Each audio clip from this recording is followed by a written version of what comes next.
Ladies and gentlemen, this is Gail Morgan welcoming you to the Libertarian Counterpoint's Knuckleheads of Liberty podcast. You've heard their point, now listen to the counterpoint. Good afternoon and welcome to the Knuckleheads of Liberty podcast. Today we're coming at you on September 8th, 2021. So we're about 8-9 months into just this insane Biden administration, the literal clinic on how not to run a country. but we just did a recent show with a guest from the Federation for Children, and that was on school choice. And so today's show is actually going to be focused on a lot of school choice items as well, or just issues with sort of chaos in the public schools. Just to sort of follow up on that show. But before we get into any of that, let me introduce you to our short panel today. Just me and Leon today. So to my left, we have Leon the Word Brathwaite, last word in Liberty. He is a retired engineer in the state of California. And my name is Jason McPhee, and I'll be your host today. And just to let you know, our Screaming Eagle of Freedom, he is a little under the weather, but we hope he'll be back in a few weeks. So, all our best to Tim. So let's get on with the show today. Let's start off talking about the recall. Now, it's funny, you wouldn't think this necessarily had anything to do with public education, but it turns out Newsom has so many problems. What doesn't it have to do with? And apparently public education is just one of those things. And that was highlighted recently when ex-California Democrat Senate leader Gloria Romero came out and she endorsed Larry Elder for governor in the recall, and she also endorsed recalling Gavin Newsom as well. And that's kind of a big deal, because she's somebody who is prominent in the Democrat Party, and it just shows the level of, I guess, just vitriol that people have with how poorly managed the state has been.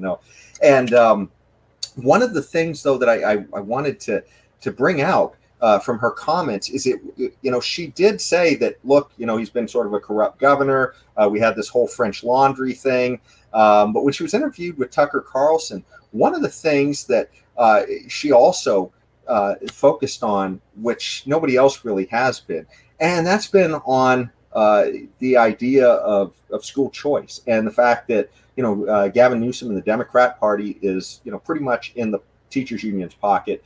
They are not pushing this, whereas she's I guess retired from this, and she's saying, look, this is a big deal for minority kids. We need this in the state. We need to make some changes, and just the idea that we're not going to get this, and from a governor who literally signed executive orders to help shut down the schools during this, while he sent his own kids to public or to private education, in-person private education. Yes. So it shows you, sort of where some of this stuff really is. Leon, hopefully I've triggered you. Take it away.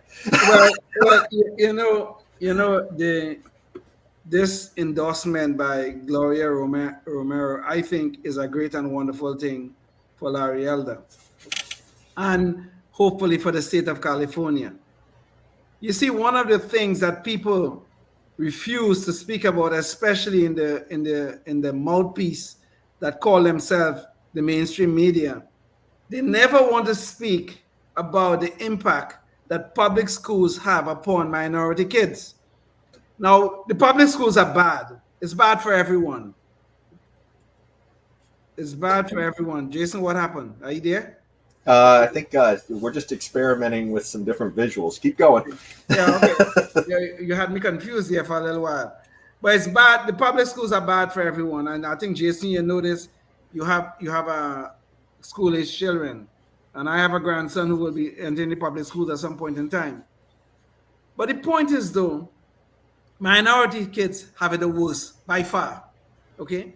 I mean, there are statistics that show that 70 to 80% of the kids coming out of public schools are not proficient in mathematics. What kind of society we're going to have if we're not educating the next generation? So I think this endorsement is a good thing. And I hope a lot of people will follow the lead of this woman and endorse Larry Elder, and hopefully we can get some changes in this state. Because unless and until we get competition in the state, competition all over this country in public education, nothing is going to change. These places, these things that they call public schools, are nothing but propaganda and indoctrination centers. That's what they have become. Every environmental crap, they're going to teach them. Critical race theory, they're going to teach them that poison. But what about reading, writing, and arithmetic? What about those things? The things that are most important for our kids to have a functional future? No, we don't have to teach them that. We have to get rid of all those standards because you know what they are? They are racist. You know, of course, they're racist. This is unbelievable what's going on here. We got to change this, and we got to change it soon. Otherwise, our kids are going to suffer more than they are suffering right now. Well, and just to follow up on that, Leon, the mechanics of why school choice is so important is really about competition. And the idea, we could see this everywhere. If McDonald's were the only server of food, I think everybody would understand there's a problem with that. You know, if all your choices were limited to whatever was on the McDonald's menu, most people would see, hey, this isn't really for me. But for somehow, when we do this with schools and we literally let the government say what all the choices have to be for everybody, somehow we don't see that as a problem, which is, or at least we haven't seen that as a problem in the past. And clearly that needs to be something that changes. And the idea that competition will allow a whole bunch of ideas to come out there at the same time. And parents can then look over time and see how alumni do in different programs. And those programs that don't seem to be doing very well, they can just, they'll go away. It's just like, if somebody decides to make a burger that is, just a terrible in price and quality competition with their competitors, eventually they go away. And I think a lot of entrepreneurs find that, and they get out there in the market, they think they have a great idea, and a lot of ideas, they get tried and they go away. But the better ideas stick, and that's exactly what we want to see with public education. It's the best ideas to stick around and keep on improving step by step. But we just can't get that in the current system.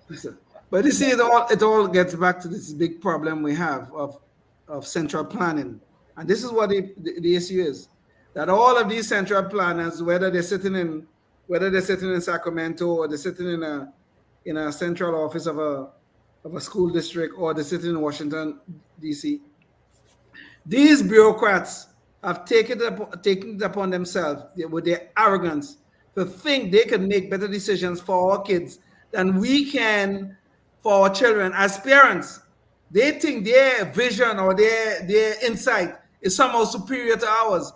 So that's why they have us all tied down in these zip codes that, if you live in 9433 whatever, or you live in 95758 or 95757 or whatever, you could only go to these schools.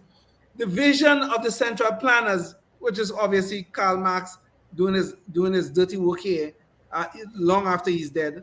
The visible hand of Karl Marx. That's right. Yes. But they are constraining and restraining the potential of our children. And it gets back to that thing you're talking about, this bigotry of low expectations. That once we get into that system, well, Johnny, you can't do calculus. Johnny, you can't do high-level algebra. Johnny, poor Johnny, maybe we might make you into a carpenter one day. And this sort of nonsense that is doing nothing but destroying the spirit and souls of our children. Excuse me. We have to change this. We really do. These central planners have to know their place, and they have to know it soon. Well, not only that too, but just the limited resources. It's sort of like, well, maybe you can be a carpenter if we have enough spaces for you, or maybe you can be a mathematician if we have enough. If we don't have enough spaces, sorry, you got to do something else that we're going to force you into. But it's funny. You mentioned earlier too, Leon, that some of the crazy things that were being pushed on us by central planners, and so I wanted to jump to another story recently, and it's an exploding story. It's about a week old. James, maybe we could get that up on the screen.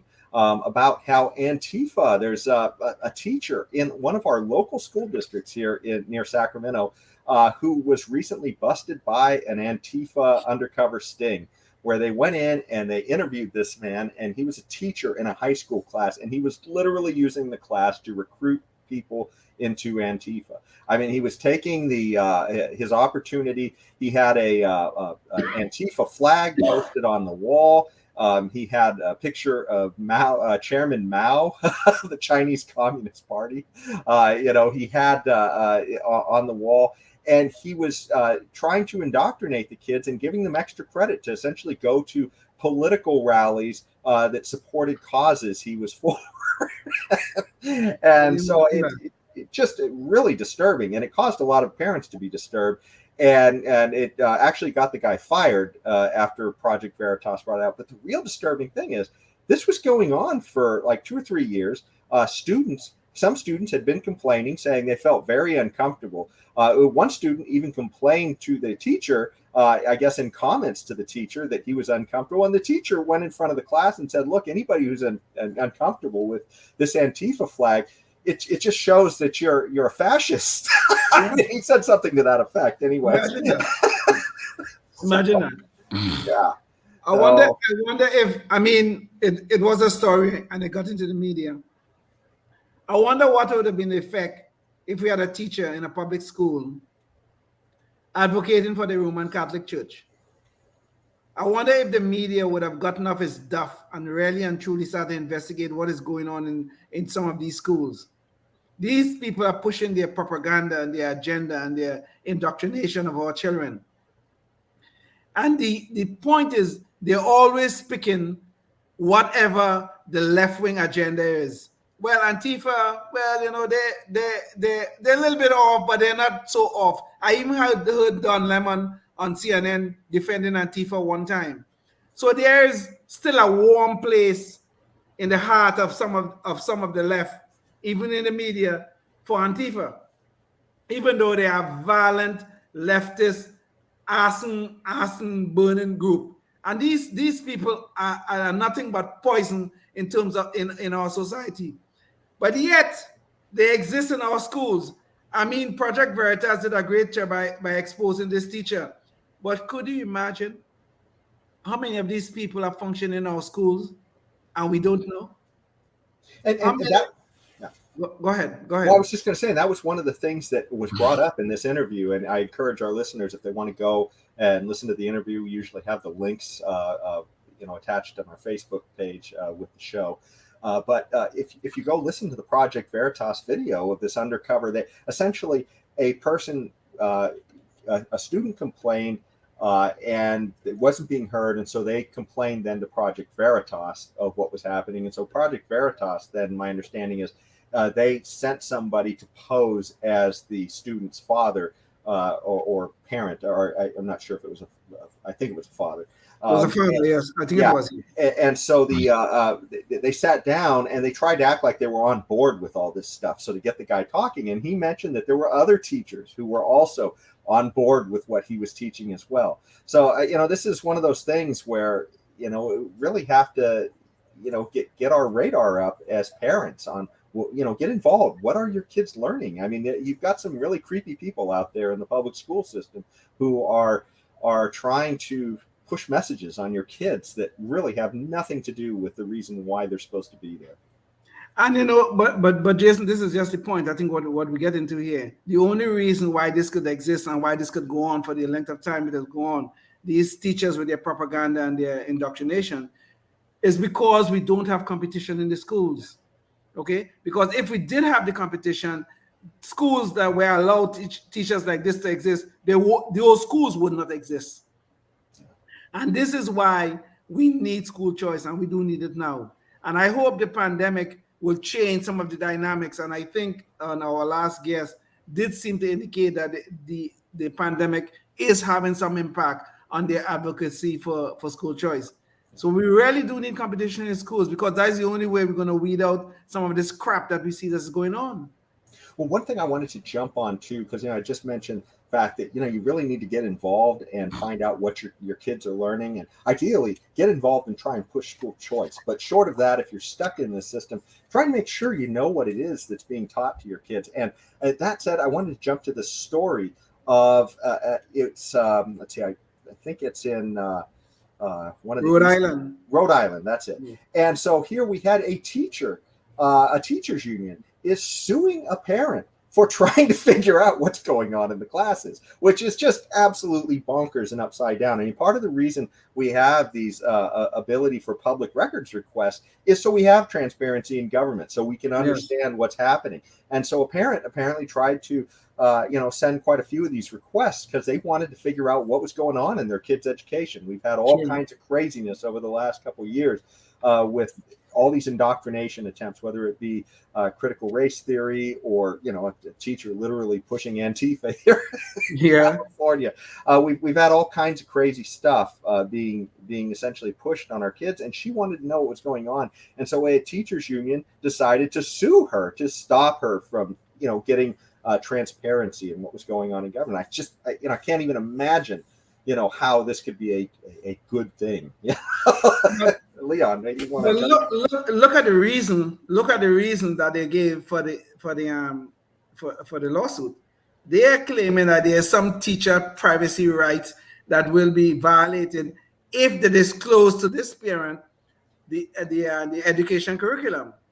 So they are telling us, this is what they're telling us, that we pay your salaries. Okay, you're a public school teacher. We pay your salaries, but you cannot damn well know what you're teaching your children. You have no rights to that. Could you imagine that? In the land of the free and the home of the brave, where we're supposed to have freedoms and liberties, these people are telling us that teachers and these public school unions have more rights than parents. We cannot know what they're teaching us. They could be indoctrinating our kids. They could be pushing all kind of propaganda, all sorts of left-wing stuff. They don't have to care about none of that, okay? Because we parents have no rights to know what they're telling us. We have values. All homes, all families, they have their values. And they should teach their kids whatever values they think are necessary and appropriate. But the schools are now taking on the role that the parents should have. The central planners think they own our children and they own their minds and their brains, so they could put anything they want in there. They could pack in anything in there. Like we have here, we want to promote Antifa, so that should be a good thing. So here we have what they're trying to do now is to send a message to us parents that you better not ask too many questions, otherwise we'll sue you into bankruptcy. Is that what they're trying to do? They're making this woman, she have to go find a lawyer. She got to spend some money just to find out what she's learning, what her child is about to learn in a public school. Can you imagine that this is happening in America today? That public officials think they have no accountability to us as parents. This is sick. Yeah. Just it's absolutely astounding. And the only solution, just to hammer that point again, is competition in schools. You allow for competition, vouchers that follow the child, and they get to choose where they want to go and send those government dollars to whatever school that the parent and the child together think is the best school for them. Sure. That's the way you get away from this kind of stuff. Because, I don't imagine there'll be too many people who will choose a school that says you're asking too many questions, we're going to sue you. I don't think there's going to be that many people who are going to choose that school. But anyways, let me get on to another story, too, with public education. And this one has to do with the story of low expectations, the bigotry of low expectations in the current school system. And, not too long ago, because of all this COVID stuff, the Oregon governor signed a bill that says they're going to suspend math and reading proficiency requirements for high school graduates.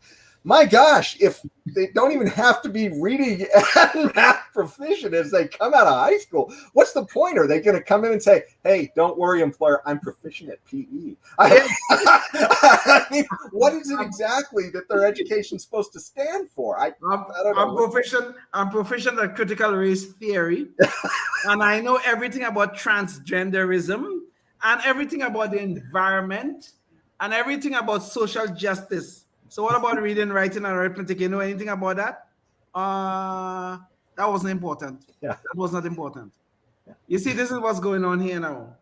These public schools, especially for minority kids, are doing nothing but creating two pipelines. One of the pipelines lead from high school to welfare. for little girls, for little black girls and brown girls, and the other pipeline lead from high school to prison for little black boys and little brown boys. And these people don't give a damn. They don't. So that's why this governor in Oregon, she signed this bill. She did it quietly because she know how ridiculous it is, but she did it quietly. I think it was SB 744, something like that. So she signed it. And now we don't have to be proficient in math and reading. So what the hell is the school doing? What the hell is the school doing? What are they going to be teaching our children if you don't have to have proficiency in these areas? What are they going to have proficiency in? In nothing? Well, and this is the thing, man. I don't particularly care if we have a competition system and some school somewhere wants to focus on CRT or something else, because we all have choice at that point. And if there's somebody who wants to focus on that, the market will decide in the long run whether they're right or wrong. And it'll be parents looking at how the alumni wind up over time. And if the alumni are coming out of a school and maybe we just didn't see the value in that, but they are being hired gangbusters, well, then I guess maybe they were onto something. But if another school is teaching something and literally the kids are not able to get jobs and they're literally, they've got degrees with no destination for a job, then in that case, the market, the parents would say, well, I don't want my kids going to that school. Exactly. And that's exactly how competition would weed out these bad ideas. But Sure. we can't get that until we have school choice. And, so yeah, anyway, so Until dead horse. until we break this zip code determination of Zip code ways. tyranny. Yeah, the zip code, back up. Sorry, you're right. Zip Yeah. code tyranny. Until we break that, nothing will change. And this is why I think this school choice and competition for schools are so vitally important. I mean, the teachers' unions, when you look at them, every single reform that is ever proposed, every one of them, you always hear them out there talking about how terrible it was. They're going to not educate our children. Well, are you educating our children right now? Are you? But every reform they oppose, every single one of them. Right, we had a school choice ballot at one time here in California. Who was out there opposing it? The teachers' unions. They were opposing it. Even the NAACP was helping them. But this is the madness that's going on. The central planners want to keep the monopoly, and they want to hold on to the power and control of the schools and on the minds of our children. Yeah. And Well, we have to change this.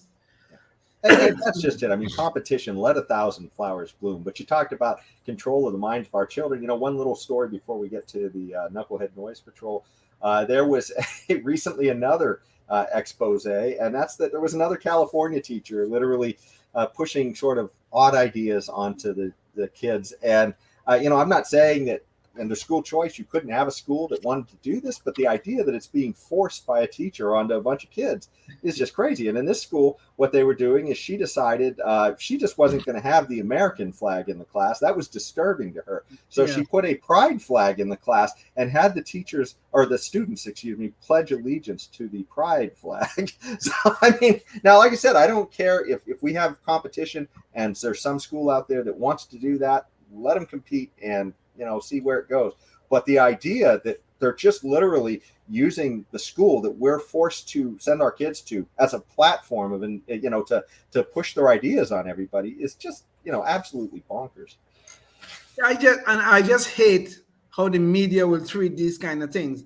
Oh, they might say it's controversial or it's this. They will always soft pedal it. They wouldn't say, well, what about if there was a flag to highlight, the glories of the RNC, the Republican National Committee? What if that was a flag? Or the Roman Catholic Church? What if that was a flag?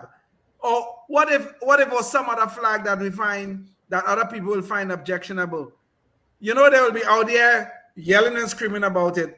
But the gay pride flag, well, it's a little controversial,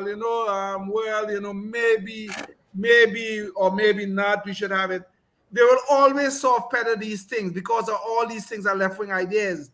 And, like this teacher with the Antifa, he had a flag of of Mao Zedong, I guess, who used to be the communist leader of China. I wonder how long he had that flag up in his room. So this must have been going on for a while. They must have known about it. The school district must have, or at least the school where he was working, must have known about it. But yet they did nothing about it until it was brought up by Project Veritas, until it became public knowledge. Well, then they decided to do something about it. But all this time, I'm sure that flag must have been up for months because kids were complaining about this man and his also. I think probably years, Leon. Yes. Yeah. Okay, making my point. Okay, but we need to go at these things a little bit harder. Anyway, I see his Knucklehead Noise Patrol, so I better shut up. So anyway, so we're going to depart from education now to finish off the show. And in that, one of the things we just wanted to bring up was some of the hypocrisy we've been seeing out there with respect to the messaging on masks and vaccines and such. And I think that this is part of the problem we're running into right now in society. Is everything has become so darn politicized that you can literally look at two situations and watch the news media criticize one and not criticize the other based upon their flavor of politics. And the most recent ridiculous one was that that Dr. Fauci and many of the other sort of mainstream medias like CNN, they came out and they slammed the whole Sturgis motorcycle rally that happens in North Dakota.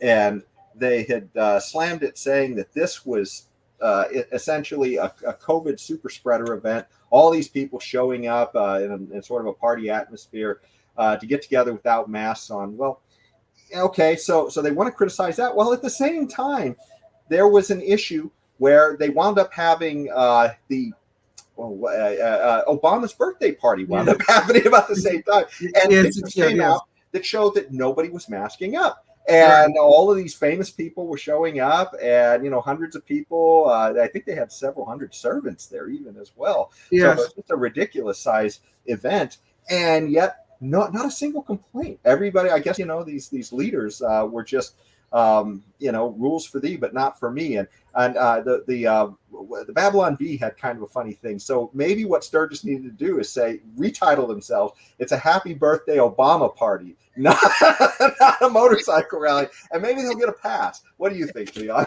Whatever. Don't you know, Jason, whenever left-wing people get together, they are a cure for COVID.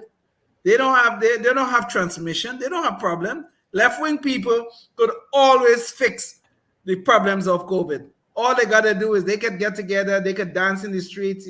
When Joe Biden won the election, everybody was getting together. Lori Lightfoot was out there with talking and everything with no mask and talking to all our folks and friends about what a great thing for America and that kind of stuff. Nobody cared about that. Nobody criticized that. No, left-wing people has the cure for COVID. It's the rest of us who too dumb to figure it out. That's the problem. Here we have Dr. Fauci, that great, wonderful man who's supposed to be this expert on COVID, telling us how bad it is for that Sturgis rally would be a super spreader. But here's Obama and company with 400, 500 people having their event. The man have said nothing about that. He's very quiet because left-wing people have the cure for COVID. They didn't tell the rest of us, but they have the cure for it. But these people are nothing but a bunch of hypocrites, especially that Fauci. I don't know why he still works for the government. They should retire him and retire him soon, if not prosecute him. Well, hopefully they'll retire him soon, but our show has to retire as well because we are out of time. But thank you so much for joining us, and we'll see you at the next one. Until then, stay free. Stay free. Bye.